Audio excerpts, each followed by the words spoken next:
RR Kabel presents CNBC Awaaz Real Estate Awards 14 Years of Excellence powered by News 18 Network। हर्ष जी हमारे साथ हैं यहाँ पर। और हर्ष जी मुझे एक चीज़ बताइए, सबसे पहले तो आप 27 साल की उम्र में एमएलए बन गए। आपका कोई पॉलिटिकल हिस्ट्री नहीं है फैमिली में। 27 साल की उम्र में आप एमएलए बने, उसके बाद आपने अगले साल उससे बेटर रिकॉर्ड से असेंबली में इलेक्शन जीता।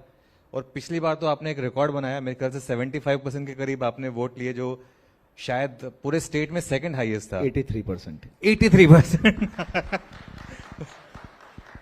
तो ऐसा क्या मतलब क्या रीजन था कि लोगों ने आपको इतना प्यार दिया और लगातार आप चुनकर आए और इतनी कम उम्र में आप इतनी सक्सेसफुल बन गए? इसका भी कारण क्या, एक कुछ हद तक वो जो गुजराती ब्लड है उसकी वजह से माना जाए इस चीज को? देखिए, सबसे पहले तो मैं आपका स्वागत करता हूं, और सीएनबीसी को गुजराती तो जरूर सीखना ही चाहिए। क्योंकि हम गुजरातियों का दिन ही सीएनबीसी से चालू होता है। 3:30 बजे तक हम आपके एकदम लॉयल साथी हैं। Thank you so much. 3:30 के बाद हम शायद आपको भूल सकते हैं, लेकिन सुबह की चाय तो सीएनबीसी के साथ ही चालू होती है हमारी। बिल्कुल, थैंक यू सो मच। तो अगली बार मैं ये आशा रखता हूं कि आप वापस एक बार ये कार्यक्रम करने आइए और हम दोनों गुजराती में बात चालू करेंगे। मैं बिल्कुल, ये मेरा ये चलिए मैं आपको एक सिंस आपने ये बात बोली है, मैं अब आपको ये वचन देता हूँ कि अगली बार जब मैं आऊंगा तो आपसे एटलीस्ट 5 मिनट में गुजराती में बात करूंगा। बस तो बहुत हो गया। मैं बता रहा था, मैं एक आपको जो मुझे गुजरात में इतना प्यार मिलता है, मैं उसका एक एग्जांपल दे रहा था। मैं एक बार एयरपोर्ट गया था, वहाँ जो एयर होस्टेस जो मतलब वो फ्लाइट अटेंडेंट थी, उन्होंने मुझे अपग्रेड कर दिया था बिजनेस क्लास में। उन्होंने कहा था कि सीएनबीसी आपकी टिप उसको सफल हो गई। हाँ, सीएनबीसी सुन के हमने पैसा बनाया है तो इसके लिए। चलिए, तो सर ये आपने जो बात की रिवर फ्रंट की, मैं अहमदाबाद कई बार आ चुका हूं। मेरे ख्याल से मेरी लाइफ में एक सिटी का इतना बड़ा ट्रांसफॉर्मेशन अगर मैंने कोई देखा तो अहमदाबाद है। और मैं ये इसलिए नहीं कह रहा हूं कि मैं आपके साथ बैठा हूं, मैं वाकई में ये बात कह रहा हूं। मैं 15 साल पहले जब अहमदाबाद आया था और आज जो मैं अहमदाबाद आया हूं, एक जमीन आसमान का फर्क है। रिवर फ्रंट की तो आपने बात की, लेकिन मैं एक और चीज कहूंगा, स्वच्छ भारत की बात करते हैं हम, स्वच्छ भारत का सबसे बड़ा एग्जाम्पल अहमदाबाद है। मैं मतलब एयरपोर्ट से लेके होटल तक आया हूं, मुझे कहीं कचरे का कोई एक कहीं भी हिस्सा नहीं दिखा। ऐसा क्या हुआ अहमदाबाद में जो इतना बड़ा ट्रांसफॉर्मेशन आया? देखिए, हम सब लोग अच्छी तरह से जानते हैं कि प्रधानमंत्री जी ने खासतौर पे स्वच्छ भारत का एक सपना देखा और देश के सभी नागरिकों ने इसमें बहुत ही सहयोग किया। गुजरात का एक बिल्कुल अलग तरीका रहा है हमेशा। हम कोई भी मिशन मात्र सरकार नहीं चालू करती है, हम एज एन टीम गुजरात के तौर पे गुजरात के नागरिक और सरकार साथ में मिलकर कोई भी विषय को शुरुआत करती है। स्वच्छ भारत की अगर मैं बात करूं तो मेरी या मेरे से बड़ी उम्र वाले लोगों से छोटी मोटी भूल हो जाती होगी, लेकिन जिस प्रकार से मैंने बच्चों में एक बहुत ही बड़ा ट्रांसफॉर्मेशन जो देखा है, भूल से भी अगर चॉकलेट खा के रेपर भूल से भी अगर हमारे से गिर जाएगा तो ही बच्चा उसको उठा लेगा। इस प्रकार का ट्रांसफॉर्मेशन मैंने गुजरात के बच्चों में ये देखा है और धीरे धीरे उसमें सफलता भी प्राप्त हो रही है। अहमदाबाद हो, सूरत हो, राजकोट हो, वडोदरा हो, और अब तो मैं उसको छोटे छोटे शहरों में भी देख रहा हूँ कि इसमें बहुत ही बड़ी सफलता प्राप्त हो रही है। लेकिन फिर से एक बार मैं कहना चाह रहा हूँ कि अहमदाबाद में ये जो ट्रांसफॉर्मेशन आया है वो मात्र सरकार का अचीवमेंट नहीं है, ये अहमदाबाद के लोगों ने साथ में मिलकर सरकार के साथ ये बहुत ही बड़ा अचीवमेंट प्राप्त किया है। और आने वाले दिनों में मैं ये मान रहा हूं कि इसको और अच्छी तरह से और बेहतर सफाई और स्वच्छ अहमदाबाद आपको देखने मिलेगा। तो क्या यही, अगर मैं बाकी की गुजरात की सिटीज में जाऊंगा तो आप कह रहे हैं बिल्कुल वैसे ही कल्चर मुझे वहां भी देखने को मिलेगा, सिर्फ अहमदाबाद तक रिस्ट्रिक्टेड मैं नहीं आपको है? यही बता रहा हूं कि धीरे धीरे ये कल्चर मुझे गाँवों में भी दिख रहा है। कई गाँवों में जहाँ पे सरपंच अपने आप समाज के लोगों को, गांव के लोगों को साथ में रख के अपने गांव को साफ सफाई करवाना, छोटे मोटे सैनिटेशंस के इश्यूज है उसको क्लियर कर रहे हैं। ये छोटे छोटे विषयों में मैंने देखा है कि अब ये आप एक मुहिम बन गई है। ये मुहिम अब सरकार की मुहिम नहीं रही है। प्रधानमंत्री जी ने सपना देखा, प्रधानमंत्री जी ने लोगों को सहयोग करने को बोला, लोगों का प्रधानमंत्री जी पे जिस प्रकार का विश्वास है वो इसके रिजल्ट हमें मात्र अहमदाबाद सूरत नहीं, गुजरात के कई कोने कोने में ये रिजल्ट्स मुझे देखने मिल रहे हैं। और मुझे विश्वास है इसमें हम और अच्छा काम कर पाएंगे आने वाले दिनों में। बिल्कुल। अच्छा, एक बात बताइए, सिटी पूरी तरीके से तैयार है? इंडिया पाकिस्तान का जो मैच होगा, मैं उसके लिए पूरा इंफ्रास्ट्रक्चर इन प्लेस है। मैं सुन रहा हूँ कि होटल्स तो क्या, इवन हॉस्पिटल के रूम सोल्ड आउट हैं यहाँ पर, इस लेवल का क्रेज है। आप सोचिए, मेरी आपसे विनती है, यहाँ पे सब इंफ्रास्ट्रक्चर से जुड़े हुए लोग हैं। जब नरेंद्र मोदी स्टेडियम बन रहा था, ये करीबन 1.25 लाख सीट्स ये स्टेडियम में है। तब के कुछ पॉलिटिकल एनालिस्ट के जो स्टेटमेंट है वो जरूर से सुनना चाहिए कि इतना बड़ा स्टेडियम क्या होगा, कैसे भरा जाएगा, कभी जीवन में ये नहीं भर पाएंगे। और आज आप अनेक आईपीएल की मैच हुई, अनेक इंटरनेशनल मैचेस हुई, नरेंद्र मोदी स्टेडियम में एक भी मैच में कभी कोई सीट खाली रही ऐसा मैंने कभी नहीं देखा है। और भारत पाकिस्तान की मैच का जब तक सवाल है, जब बात कर रहे हो आप, तो मैं मान रहा हूं पूरा देश तैयार है, आने लीजिए। मैं कोशिश कर रहा हूँ मुझे टिकट मिल जाए, मिल नहीं रही है, मतलब क्या क्या चलिए। हम लोग ने एक बहुत ही अच्छा जवाब उसके लिए रखा है रेडी, क्योंकि मैं खुद भी कितने दिनों से इसके लिए, जितने का फोन आता है मैं हमेशा ये कहता हूँ कि मैच तो घर पे बैठ के ही देखनी चाहिए, टीवी में बहुत अच्छी दिखती है। बिल्कुल, मैं 100% एग्री करता हूँ। मैच, खैर वैसे एक बात बताऊँ, मैं तो मुंबई से हूँ, तो वानखेड़े को मैं हमेशा एक बेस्ट स्टेडियम मानता था। लेकिन अभी जो इंडिया ऑस्ट्रेलिया मैच हुआ था, वो मैं स्पेशली आया अहमदाबाद नरेंद्र मोदी स्टेडियम में, मैंने वो मैच देखा और वाकई में बहुत शानदार स्टेडियम। मेरे ख्याल से मैंने लॉर्ड्स में भी मैच देखा है, विंबलडन में भी मैच देखा है, जो फील उस स्टेडियम में आ रही थी, वर्ल्ड के बेस्ट स्टेडियम्स, मतलब आज मैं कह सकता हूं कि वर्ल्ड के टॉप स्टेडियम में से एक स्टेडियम और इसकी इंडिया खासियत, एक बेस्ट खासियत मैं आपको बताना चाहता हूं कि ये स्टेडियम जब मैच खत्म होती है तो विद इन 18 मिनट्स पूरा स्टेडियम खाली कर सकते हो। इतने गेट्स, उसकी जो इंफ्रास्ट्रक्चर, जो पूरी सिस्टम जो बनी है, वो वन ऑफ द बेस्ट बनी है इंडिया की, और स्टेडियम को खाली करने में बहुत ही कम समय लगता है। बिल्कुल। तो सर, ये सिर्फ अब अहमदाबाद तक रिस्ट्रिक्टेड रहेगा? ये जो आपने रिवर फ्रंट इतना ब्यूटीफुली डेवलप किया है, वो बाकी सिटीज हैं जैसे राजकोट, सूरत, नहीं, आपको बड़ोदरा, मतलब मैं इसके लिए ही बोल रहा हूँ कि आप अहमदाबाद तक सीमित मत रहिए, आप कभी सूरत विजिट कीजिए। सूरत के कुछ प्रोजेक्ट्स आपके ध्यान में भी होंगे। सूरत डायमंड बुर्स, जो दुनिया का सबसे बड़ा, सबसे लार्जेस्ट सिंगल कॉमर्शियल सेंटर बना है, जहाँ पे आने वाले दिनों में बहुत ही बड़ा हीरा बाजार, जो अब तक कई और जगहों पे उसका कैपिटल माना जाता है, लेकिन वो सूरत डायमंड बुर्स बनने वाला है। वो पेंटागन से भी बड़ा है। और उसकी एक और खासियत है जी, यहाँ पे जितने बिल्डर्स बैठे हुए हैं उनको उसका स्ट्रक्चर जरूर से देखना चाहिए। वो स्ट्रक्चर क्या है? 1, 2, 5, 10 बिल्डर मिलके तो आपने इमारत बनाते हुए देखा होगा, लेकिन कभी 5400 बिल्डर एक साथ हो और बाद में एक एसोसिएशन बने और उसके बाद दुनिया की सबसे बड़ी इमारत बने, वो गुजरात में ही पॉसिबल है सर। मैं देखना चाहूंगा, मैं सोच रहा हूँ एक शो किया जाए वहां। You must visit. बिल्कुल। तो अगला आपको आना ही चाहिए, और आप देखोगे तो गुजरातियों की ताकत आपको अंदाजा आ जाएगा। नहीं, वो तो खैर मुझे दिखाई देती है। नहीं, मैं इसको पॉजिटिव वे में बोल रहा हूँ। मैं इसके लिए बोल रहा हूँ कि ये चीज सीएनबीसी को तो जरूर से स्टडी करनी चाहिए। बिल्कुल।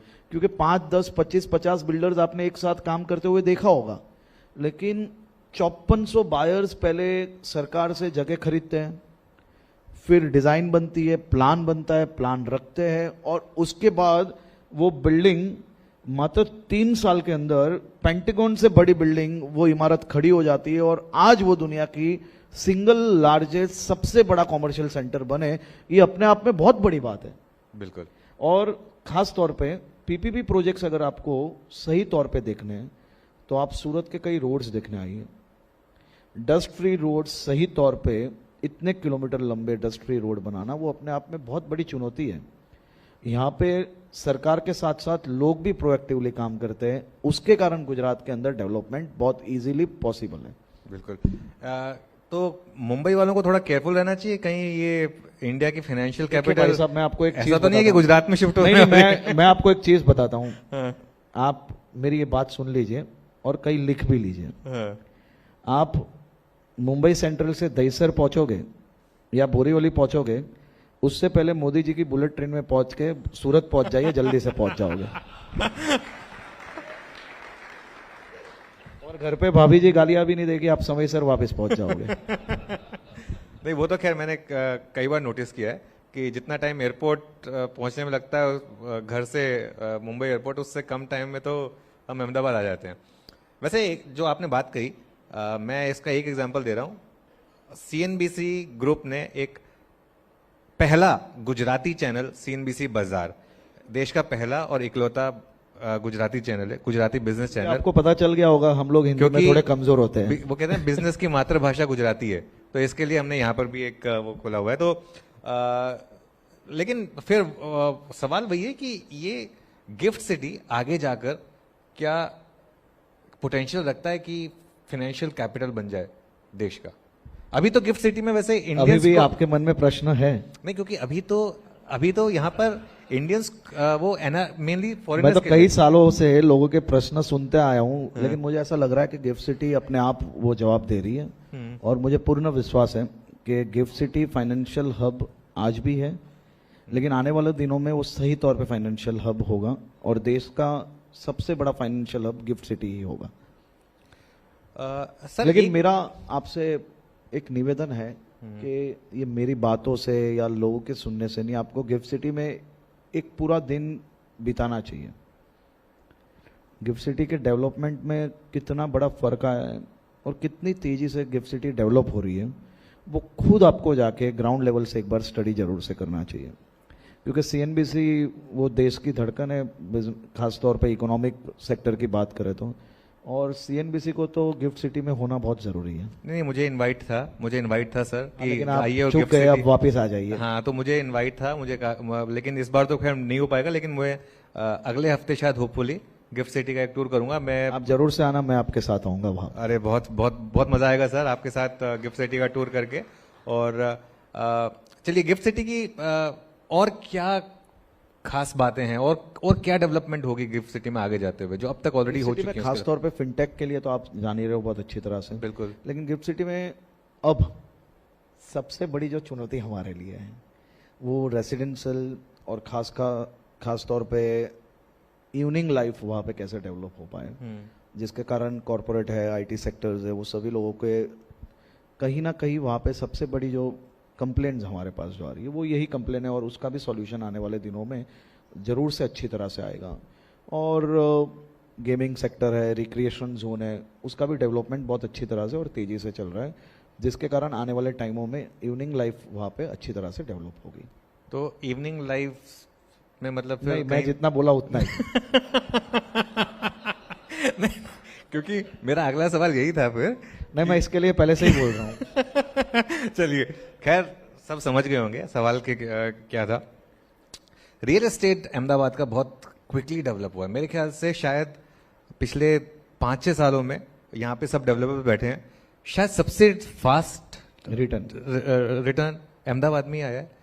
तो क्या अब अहमदाबाद आउट ऑफ पॉकेट बन गया, या फिर अभी भी आपके हिसाब से वो उतना नहीं आया? आप अहमदाबाद को अगर अच्छी तरह से समझे होगे तो अहमदाबाद का रिंग रोड एरिया जो है, आप अहमदाबाद देखिए, एक बाजू गिफ्ट सिटी है तो एक बाजू सानंद है, थोड़े दूर जाओगे तो धुलेरा है, इस बाजू जाओगे तो अमूल से लेके आनंद के बेल्ट से यहाँ पे आओगे। अहमदाबाद चारों ओर से डेवलप हो रहा है, तो ये तो अभी शुरुआत है, यही समय है, सही समय है। तभी तो मैंने बोला आ जाइए जल्दी से। नहीं, बिल्कुल बिल्कुल आएंगे। तो रियल एस्टेट के लिए और माइक्रोन एक शुरुआत है, और धुलेरा भी अपने आप में एक बहुत ही बेहतरीन प्रोजेक्ट बन रहा है। धुलेरा एयरपोर्ट का काम भी बहुत तेजी से चल रहा है। उसके अलावा भी धुलेरा के इंफ्रास्ट्रक्चर भी एक बार जरूर से देखना चाहिए, किस प्रकार के रोड बने, टेक्नोलॉजी कौन सी यूज हुई है। और मैं ये मान रहा हूँ कि अहमदाबाद में जो व्यक्ति अभी से आ जाएगा उनको कभी एफडी नहीं करनी पड़ेगी। एफडी तो करनी भी नहीं चाहिए वैसे। नहीं, करने की जरूरत ही नहीं। आप अहमदाबाद में आओगे अपने आप एफडी हो जाएगी। बिल्कुल, अहमदाबाद नहीं, मैंने एक एक्चुअली स्टडी की थी कि एफडी में तो एक्चुअली सबसे कम पैसा बनता है। मतलब आप स्टॉक्स में डालिए, रियल एस्टेट में डालिए। एफडी पैसे के लिए नहीं होती है, सिक्योरिटी के लिए होती है। हाँ। तो मैं बोल रहा हूँ ना, अहमदाबाद में तो पैसे भी मिलेगा और सेफ्टी भी है। आप कह रहे हैं इस लेवल पे भी अहमदाबाद की रियल एस्टेट में इन्वेस्टमेंट करेंगे तो सेफ्टी है? 1000%। 1000%। चलिए, बहुत बहुत शुक्रिया। अच्छा सर, अब अवार्ड्स का टाइम आ रहा, तो मैं आपसे एक सवाल पूछूंगा। क्या रीजन रहा है कि गुजरात में आपकी सरकार लगातार चुन के वापस आती रही है? और पहले ऑफ कोर्स मोदी जी मुख्यमंत्री थे, उसके बाद वो प्रधानमंत्री बने, उसके बाद भी लगातार आप ही की सरकार आई और आप खुद 3 बार रिकॉर्ड वोट से एमएलए बनकर आए हैं। ऐसा क्या है बीजेपी की मशीनरी में और क्या आप 2024 के लिए फुली तैयार हैं? देखिए, मोदी जी से एक चीज हर एक बिजनेसमैन को जरूर से सीखना चाहिए। मोदी जी चुनाव जीतने के बाद के दिन से ही लोगों की सेवा का काम वापस चालू कर लेते हैं। वो दूसरे चुनाव की राह नहीं देखते और वही कल्चर से आज भी गुजरात के सभी मंत्री और स्टेट गवर्नमेंट काम करती है। दूसरा एक विषय कि ये भारतीय जनता पार्टी की सरकार नहीं है, ये स्टेट गवर्नमेंट की सरकार यहाँ के लोगों की सरकार है। हमने हमेशा लोगों के बीच में रह के लोगों के लिए, लोगों के सहयोग से हम लोग काम करते हैं और हमने कभी भी ये नहीं माना है कि हम मंत्री हैं, हमें ये स्टेट चलाना है। हम ये मानते हैं कि टीम गुजरात के तौर पे हमें गुजरात के सभी नागरिकों का किस प्रकार से, आपने मुझे पहले पूछा कि आप 27 साल के थे, आपकी मार्जिन क्यों बढ़ी। मैं तो जो कॉन्स्टिट्यूंसी में मैं चुनाव लड़ता हूँ वही कॉन्स्टिट्यूंसी में मेरा जन्म हुआ है, वही कॉन्स्टिट्यूंसी की गलियों में कहीं पे क्रिकेट खेलते खेलते किसी की खिड़की टूटी तो भागा हूँ, कई पेड़ पे से आम तोड़ के भागा हूँ और वही कॉन्स्टिट्यूंसी में आज भी मैं रहता हूँ। वहाँ के लोगों का प्यार हमेशा मिला है, वहाँ के लोग मुझे अपना बेटा कहते हैं, मजूरा का बेटा कहते हैं। और पूरे चुनाव में मैंने एक भी सभा नहीं की थी, ना किसी को मैं मिलने गया था। मेरा चुनाव हमेशा मेरे कॉन्स्टिट्यूंसी के लोग लड़ते हैं और हर चुनाव ऐसे ही लड़ा हूँ और आने वाले दिनों में भी ऐसे ही लड़ता हूँ। तो हम लोग ने एक ऐसे कल्चर में काम किया है कि जहाँ लोगों के लिए काम करना है, लोगों के तकलीफ़ों में खड़ा रहना है, सोशली कहीं ना कहीं लोगों को सहयोग करना है, उनकी लाइफ किस प्रकार से सुधर पाए उसके लिए काम करना है। तो हम यही विचारधारा से काम करते आए और मेरा ये मानना है कि कांग्रेस को और भी शायद कई पीढ़ियां निकल जाएगी, क्योंकि गुजरात के लोगों की सरकार है और यह सरकार हमेशा उनके लिए काम करेगी। चलिए, आपको बहुत बहुत शुभकामनाएं। और जैसा मैंने आपको बोला, मैं जल्दी आऊँगा गिफ्ट सिटी और आप अगला इंटरव्यू आपका मैं अब गिफ्ट सिटी से करूँगा। Thank you so much. जरूर से अच्छी तरह से होस्ट करूंगा और गुजराती का मीठा खाना भी खिला लूंगा। बिल्कुल, मैं गुजराती खाने के लिए हमेशा तैयार हूँ। Thank you so much.